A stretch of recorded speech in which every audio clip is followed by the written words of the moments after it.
नमस्ते दोस्तों। आज बहुत ही इम्पोर्टेंट टॉपिक पर आपके सामने मैं ये वीडियो लेकर आया हूँ। दोस्तों, आप जानते हैं कि सर्दी का कहर बहुत बुरी तरह से बढ़ता जा रहा है और अक्सर हम आसपास ये सुनते हैं कि फला व्यक्ति की सुबह हार्ट अटैक होने से डेथ हो गई, रात को हार्ट अटैक आ गया, कल तो अच्छा भला था, कल तो हम उनसे मिले थे, आज क्या हो गया। दोस्तों, मेरे पिताजी जो थे वो एक दोस्त की बेटी की शादी में गए थे और बहुत ज़्यादा ठंड थी। वो मंजर हम भूल नहीं सकते। जनवरी की ठंड थी और इतनी भयानक ठंड थी कि सुबह 4 बजे मेरे पिताजी की अचानक तबीयत खराब हुई और उनकी डेथ हो गई। हम लोग अपने घर पे थे और वो सुबह सुबह एक्सरसाइज करने के लिए हमारे शहर में जो राजदादी जी हॉस्पिटल के पास में गणेश मंदिर है वहाँ जाया करते थे। वहाँ डेथ हो गई थी उनकी। तो एक वीडियो मैंने एक राम किट के बारे में मैंने सुना था। वो जो वीडियो था उसमें ये बताया गया था कि 3 बेसिक टैबलेट्स होती हैं जो हर किसी के पास होनी चाहिए। तो आज मैं इसी टॉपिक पर बात करने के लिए आपके सामने हाजिर हुआ हूँ। दोस्तों, कानपुर के एलपीएस कार्डियोलॉजी जो कि उत्तर प्रदेश का हृदय का बहुत बड़ा हॉस्पिटल है, हार्ट हॉस्पिटल है, वहाँ के डॉक्टर हैं डॉक्टर नीरज कुमार। उन्होंने एक राम किट तैयार किया है, नाम दिया है राम किट। राम हम सबके लिए प्रेरणादायक है, श्रद्धा से हम श्री राम को याद करते हैं, तो उन्होंने अपनी इस किट का नाम जो है वो राम किट रखा है। आजकल जिस तरह की समस्याएं बढ़ती जा रही हैं, अचानक से रोज़ कुछ ना कुछ सुनने में आता है कि वो वहाँ पे कुछ स्पीच कर रहे थे तो एक्सपायर हो गए हैं, कोई डांस कर रहा था तो एक्सपायर हो गया, एक नमाज़ पढ़ते हुए एक्सपायर हो गया, ट्रेन में एक्सपायरी हो गई है। तो इसको देख कर बड़ा ही इस पर विचार किया गया कि इसमें के बारे में क्या किया जाए। तो ये हुआ कि क्यों ना इस लोडिंग डोज को एक जनमानस को उपलब्ध करा दिया जाए इजीली लेवल पे। उसको ये जानकारी हो जाए कि हमको अपने घर से हॉस्पिटल तक जाने से पहले अगर हम इस लोडिंग डोज को अपने घर में ही खा लेंगे तो जो काम हॉस्पिटल में 15, 20, 25, 30 या 40 मिनट बाद होना है वो दवाई आप घर से लेके चल रहे हैं। तो हो सकता है आपके हॉस्पिटल आते आते आपकी समस्याएं भी समाप्त हो जाए। ये एक खुराक होती है, इसको लोडिंग डोज के नाम से जाना जाता है मेडिकल लैंग्वेज में। कोई भी पेशेंट जब चेस्ट पेन लेके किसी भी इमरजेंसी में जाता है तो सबसे पहले उसको यही 3 दवाई दी जाती हैं, उसके बाद उसकी जांचें या आगे इलाज को बढ़ाया जाता है। राम किट में उन्होंने बताया कि बेसिकली 3 मेन टेबलेट होती है। क्या होता है कि अचानक से जब किसी की तबीयत खराब होती है, उसे चेस्ट पेन होने लगता है, हार्ट में पेन होने लगता है, तो कई बार ये होता है कि जब उसे हॉस्पिटल ले जाया जाता है तो रास्ते में ही वो दम तोड़ देता है। ऐसा आप लोगों ने भी कई सुना होगा, खुद महसूस भी किया होगा, देखा होगा। तो अगर ये दवाई हर घर में हो तो शायद कुछ हद तक किसी के प्राण बचाए जा सकते हैं। जैसे किसी को दर्द होता है तो काफ़ी समय वो इसमें बिता देता है कि हमको क्या करना है। उसके बाद वो लगता है कि नहीं ये हृदयघात के लक्षण हो सकते हैं तो हमको किसी डॉक्टर के पास जाना है। तो ये जो ट्रांसपोर्ट का समय जो टाइम होता है ये कुछ मिनट से लेके कुछ घंटे, कुछ लोगों के लिए 1 दिन से ज़्यादा होता है। तो उस कंडीशन में क्या है कि अगर आपकी ये दवाइयाँ आपके घर पे उपलब्ध हैं, हृदयघात के पहले 15 से 20 मिनट बड़े क्रूशियल हो। अगर उसी समय पे इन दवाइयों को आप ले लें और उसके बाद किसी चिकित्सक के पास जाएं तो हो सकता है आपकी बीमारी वहाँ तक पहुँचते पहुँचते या तो काफ़ी कम हो जाएगी या हो सकता है पूरी तरह से ठीक भी हो जाए, और तो इससे आपके बचने की संभावना काफ़ी हद तक बढ़ जाती है। कौन कौन सी दवाई? पहली 2 इकोस्प्रिन की दवाई। इकोस्प्रिन का काम क्या होता है? ये एक्चुअली ब्लड थिनर होती है जो खून को पतला करती है। दूसरी गोली जो है उसका नाम है रोजुवास्टाटिन। ये बेसिकली कोलेस्ट्रॉल को कम करने के लिए ली जाती है। ये मैं भी ले रहा हूँ, मुझे भी प्रॉब्लम हो गई थी, चेस्ट पेन हुआ था और उसके बाद में ये टैबलेट रेगुलर ले रहा हूँ मैं। इस गोली का काम जो होता है, रोजुवास्टाटिन का काम होता है, ये खून के थक्के नहीं बनने देती। कोलेस्ट्रॉल के कारण खून के थक्के जम जाते हैं हार्ट के अंदर, उसको ये बनने नहीं देती ये गोली। और तीसरी गोली जो है उसका नाम है सॉर्बिट्रेट। इसको ऐसे खाया नहीं जाता है, इसको जीभ के नीचे रखा जाता है। इसका काम क्या होता है, ये जो हार्ट की नसें हैं जिसमें सिकुड़न आ गई है उसको ये खोल देती है। और इसको जीभ के नीचे रखने से क्या होता है, ये एक इंजेक्शन की तरह काम करती है। इंजेक्शन में क्या होता है, जो गोली हम पेट में लेते हैं पानी के साथ, वो पेट में जाती है और असर करने में टाइम लगाती है, जबकि इंजेक्शन जल्दी असर करता है। उसका कारण क्या है, वो सीधा नसों में लगाया जाता है और ब्लड में सीधा मिलके और जल्दी रिएक्शन करता है, जल्दी काम करता है। तो जब जीभ के नीचे इस गोली को, सॉर्बिट्रेट गोली को रखा जाता है, तो वो एक इंजेक्शन की तरह काम करती है और इसको चूसना पड़ता है, इसको खाना नहीं होता है, जीभ के नीचे रखते से चूसा जाता है इस गोली को। तो ये आपके जो नसों के अंदर सिकुड़न आ गई है उस सिकुड़न को दूर करती है। ये जानकारी डॉक्टर नीरज कुमार के उसी वीडियो में मैंने देखी थी। देखिए, इसमें ये किट जो है ये आपके हृदयघात से बचाव के लिए जो प्राथमिक इलाज होता है उन्हीं 3 दवाइयों का समावेश इसमें है। इसमें जो एक बहुत ही कॉमन दवाइयाँ हैं जो कि लगभग हर आदमी उस दवाइयों से पहले से ही परिचित है। ये इस एक किट की कीमत 5.5, 6, 7 रुपये है। इससे ज़्यादा इस एक डोज़ की कीमत नहीं है। इसमें दवाइयाँ बहुत सस्ती हैं। 35 पैसे की इकोस्प्रिन की 2 गोलियाँ हैं, 80 पैसे का सॉर्बिट्रेट है और 3.5-4 रुपये का रोज़वास्टेटिन का 1 टैबलेट है।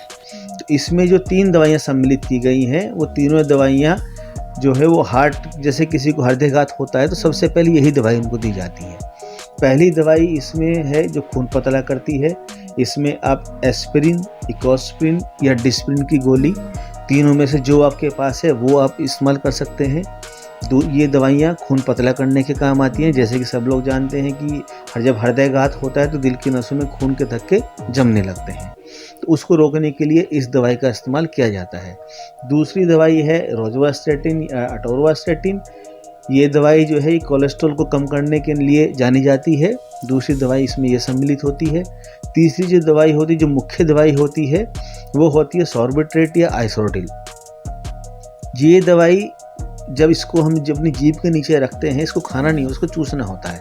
तो जीभ के नीचे रखने से ये दवाई एक इंजेक्शन की तरह ही उसी तेज़ी के साथ हमारे दिल की नसों में पहुंच जाती है और इसका मुख्य काम होता है कि दिल की नसों के साइज़ को बढ़ा देना।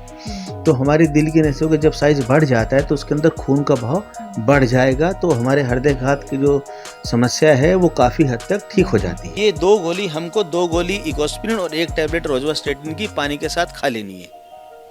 तीसरी जो दवाई है वो सॉर्बिट्रेट या आइसोर्टिल होती है। इसको खाना नहीं होता है, इसको जीभ के नीचे रख के हमको चूसना है। उससे फ़ायदा ये होता है कि अगर हम खाते हैं तो दवाई पहले हमारे पेट में जाती है और फिर ब्लड में जाती है। चूसने से ये दवाई सीधा आपके ब्लड में ही जाएगी। तो ये एक इंजेक्शन की तरह काम करता है। जैसे इंजेक्शन हम लोग सीधा ब्लड में देते हैं, तो ये इंजेक्शन ही एक तरह का। तो जैसे ही हम इसको खाते हैं ये तुरंत असर कर देती है और ये इसका काम होता है कि जो हृदय की जो नसें सिकुड़ गई हैं, जो ब्लॉक हो गई हैं, उनको खोल देगा। तो जो ब्लॉकेज आया था वो ऑटोमेटिकली उसके खुलने की वजह से कम हो जाएगा और खून का बहाव दोबारा शुरू हो जाएगा। इस दवाई के बारे में, इन तीनों दवाइयों के बारे में उन्होंने उस वीडियो में ये जानकारी दी थी और डॉक्टर नीरज कुमार ने ही इस किट को बनाया है। उस वीडियो में उन्होंने बताया था कि कोई भी मरीज हो जो चेस्ट पेन की शिकायत लेके आता है, हॉस्पिटल पहुंचता है, इमरजेंसी में पहुंचता है, तो अमूमन सभी हॉस्पिटल में सबसे पहले ये 3 गोली ही दी जाती है।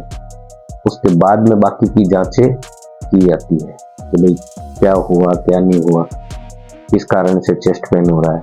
तो पहला काम वो यही करते हैं कि ये 3 गोली मरीज को देते हैं, ऐसा उन्होंने बताया। बस इसको केवल ये एक नाम दिया गया है। ये नाम इसलिए दिया गया है जिससे कि ये हर आदमी की जुबान पे आ जाए, उसको इजीली याद रहे। तो प्रभु राम सबका एक जो हम लोग की आस्था है कि जब कुछ भी गलत होता है तो ईश्वर बचाएंगे। तो एक तो वो, दूसरा इसके पीछे जो सबसे बड़ा जो मोटिव है वो मोटिव है कि जो गांव देहात का इंसान है या जिसको नहीं मालूम है, अब कोई व्यक्ति कहीं जाता है तो वो बोलेगा कि हमको वो वाली दवाई दे दीजिए जो हार्ट अटैक में यूज़ की जाती हैं। स्टोर वाले के लिए भी मुश्किल हो जाएगा और उनके लिए भी मुश्किल हो जाएगा इनका नाम याद रखना। इसको राम किट नाम देने से ये है कि ईजिली रहेगा। स्टोर वाले को मालूम होगा राम किट की 3 दवाई हमें उनको देनी है, तो वो भी आराम से उसको दवाई दे देगा। तो बेसिकली क्या है, इससे इसकी व्यापकता बढ़ जाएगी, इसकी ये सबके लिए अवेलेबल हो जाएगी, तो इसलिए इनका नाम जो है वो राम किट नाम रखा गया है।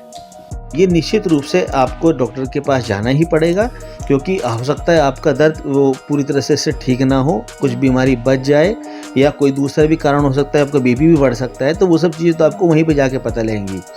इसकी जो तीनों दवाइयाँ हैं, हम बताना चाहते हैं, ये तीनों दवाइयाँ हर मेडिकल स्टोर पे पूरे भारतवर्ष में हर जगह उपलब्ध होती है। बड़ी सामान्य दवाइयाँ हैं।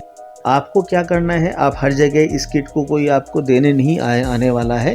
आप अपने निकटवर्ती चिकित्सक के पास जाइए, उनको आप दिखाएंगे, आप बताएंगे कि साहब ये जो हार्ट अटैक की दवाइयाँ हैं, क्या हम इनका इस्तेमाल इमरजेंसी में कर सकते हैं।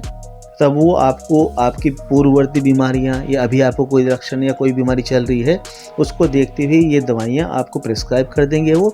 फिर आप जाके मेडिकल स्टोर से जाके आप ये दवाइयां अपने पास एज ए किट एक पुड़िया बना के रख सकते हैं, और इन दवाइयों की कीमत केवल 7 या 8 रुपये है। तो ये जानकारी थी दोस्तों, मेरी आपसे सलाह है। हालांकि उस वीडियो में मैंने देखा डॉक्टर नीरज कुमार खुद, जो कि कार्डियोलॉजिस्ट हैं, हार्ट के डॉक्टर हैं, उन्होंने इस बारे में बताया था।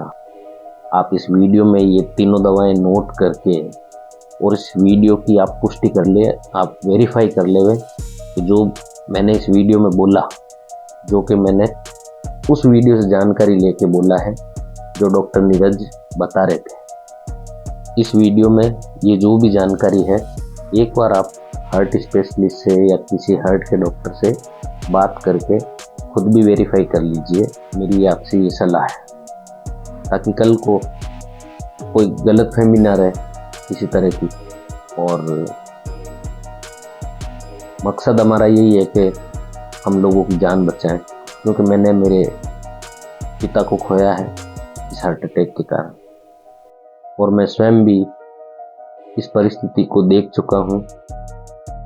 मैं भी 3 दिन आईसीयू में रहा था, माइनर अटैक आया था मुझे, और वो मंजर बड़ा भयानक था। मुझे ऐसा लगा था कि शायद मैं इस दुनिया से अलविदा हो रहा हूँ, ऐसा महसूस हुआ था। लेकिन आप सबकी दुआएं थी, मेरी फैमिली, मेरे रिलेटिव्स, मेरे चाहने वाले, मेरे दोस्त, उन सबकी दुआएं थी कि मैं बच गया। मैं समय पर पहुंच गया था। मुझे अंदर से महसूस हो गया था कि तबीयत ज़्यादा खराब हो रही है। समय पर ट्रीटमेंट मिलने से आज आपके सामने जिंदा खड़ा हूँ। अब सपोज करिए कि किसी को चेस्ट पेन हो रहा है, उसको हॉस्पिटल लेके गए। अब हॉस्पिटल जब वो पहुंचेगा, आप जानते हो, जाते ही तो कोई भी हॉस्पिटल में अटेंड करता नहीं है, टाइम लग जाता है। पर्ची बनाओ, ये करो, वो करो, उसमें समय लग जाता, कई बार भीड़ होती है। ऐसे में आधा घंटा खराब हो जाता है, तब तक मरीज की हालत ज़्यादा खराब हो जाती है। तो ये अगर गोली तीनों हमारे पास हो, तो हम खुद की या परिवारजन की, रिश्तेदार की, किसी की भी हम जान बचा सकते हैं। इसलिए दोस्तों, ये गोली, तीनों गोलियां अपने पास होनी जरूरी है। और डॉक्टर नीरज ने बताया कि इन तीनों गोलियों की कीमत बहुत कम है। इस किट की जो कीमत है वो मात्र 7 रुपये है। अगर 7 रुपये की ये 3 गोलियां हमारे पास हो, हमारा जो फैमिली मेडिकल बॉक्स है उसमें अगर ये दवाई के 2 किट पड़े हों, तो हम सोचिए किसी की जान बचा सकते हैं या नहीं बचा सकते। लेकिन दिल के दौरे के लिए प्राथमिक चिकित्सा किट या राम किट के बारे में माइक्रो ब्लॉगिंग प्लेटफॉर्म एक्स पर पिछले कुछ दिनों से चर्चा हो रही है। यूपी स्थित हृदय रोग विशेषज्ञ नीरज कुमार ने जो राम किट तैयार किया है, उसके बारे में बेंगलुरु स्थित फोर्टिस अस्पताल के हृदय रोग विशेषज्ञ गोपी ए का मानना है कि दिल के दौरे के लिए उन्हें लगता है कि ये सामग्री और खुराक उचित नहीं है। सीने में दर्द के साथ आने वाले केवल 10 से 20% रोगियों को ही वास्तव में हृदय संबंधी समस्या होती है। दिल का दौरा तब होता है जब रक्त का थक्का जम जाता है और रक्त धमनियों में से किसी एक को अवरुद्ध कर देता है, जिसके उपचार में रक्त के थक्के को घोलना और रक्त की आपूर्ति को पुनः स्थापित करना शामिल होता है। रामकिट में बताई गई 3 दवाइयों में से एक एस्पिरिन है, जो खून को पतला करने वाली दवा है। दूसरा है रोसुवास्टिटिन, जो एक कोलेस्ट्रॉल रोधी दवा है, और तीसरी है सॉर्बिट्रेट। ये क्या करती है कि यदि रक्त वाहिकाएं सिकुड़ जाती हैं तो ये मांसपेशियों को आराम देने और इसे जितना संभव हो उतना बड़ा करने की कोशिश करती है। लेकिन कुछ स्थितियां हैं जहां इसका उपयोग नहीं किया जाना चाहिए। कुछ प्रकार के दिल के दौरे हैं जहां हमें यह सुनिश्चित करने की जरूरत है कि हम जितना संभव हो सके इसे देने से बचें। ऐसे मरीजों के लिए जिन्हें हृदय की कोई समस्या नहीं है, ऐसे व्यक्ति को जिन्हें यह कभी नहीं हुई, उनके लिए यह सबसे अच्छा विकल्प नहीं हो सकता है। इस किट के साथ जो समस्या उन्होंने बताई वह यह थी कि इकोस्प्रिन एस्पिरिन का ही एक रूप है जो एंट्रिक कोटेड होता है। इसका मतलब है कि यह बहुत धीरे धीरे काम करता है। यह पेट के लिए कोमल होता है, इसीलिए जो लोग इसे नियमित रूप से लेते हैं उनके लिए यह एक अच्छी दवा है। लेकिन दिल का दौरा पड़ने पर उन्हें लगता है कि इकोस्प्रिन इसका आदर्श रूप नहीं होगा। इसकी जगह कुछ घुलनशील एस्पिरिन होती है जिन्हें डिस्प्रिन कहा जाता है। इसे बस चबा सकते हैं या फिर इसे एक गिलास पानी में डालकर जब यह घुल जाता है तो आप इसे पी सकते हैं, ताकि जब किसी को सीने में तकलीफ हो तो यह बहुत तेजी से अवशोषण कर त्वरित कार्रवाई कर सकती है। अगर आसपास खड़े लोगों को लगे कि यह दिल का दौरा हो सकता है तो सबसे पहला काम होना चाहिए बिना समय गवाए मरीज को तुरंत नजदीकी अस्पताल में ले जाएं। उस समय संभवतः यही सबसे सुरक्षित रहेगा, बजाय इसके कि हम डिस्प्रिन या रामकिट ढूंढने में समय खराब करें। मेरा व्यक्तिगत तौर पर मानना है कि सर्वप्रथम अस्पताल पहली प्राथमिकता रहे। अगर उसमें समय लग रहा है और कोई भी विकल्प न हो तो अस्पताल के लिए रवाना होते हुए अन्य साथी को डिस्प्रिन की व्यवस्था करने का निर्देश दे, जल्दी पीछे आने को कहे। लेकिन सबसे बेहतर रहेगा इस बारे में आप किसी एक्सपर्ट डॉक्टर की सलाह अवश्य ले ले या इस बारे में और भी शोध करें। मेरी आपसे रिक्वेस्ट है, ये दवाई आप अपने घर में रखें डॉक्टर से सलाह लेकर, और हो सके तो इस किट को जो मार्केट में इजीली अवेलेबल है इसे लेकर अन्य लोगों को भी बांटें। धन्यवाद। जय हिंद।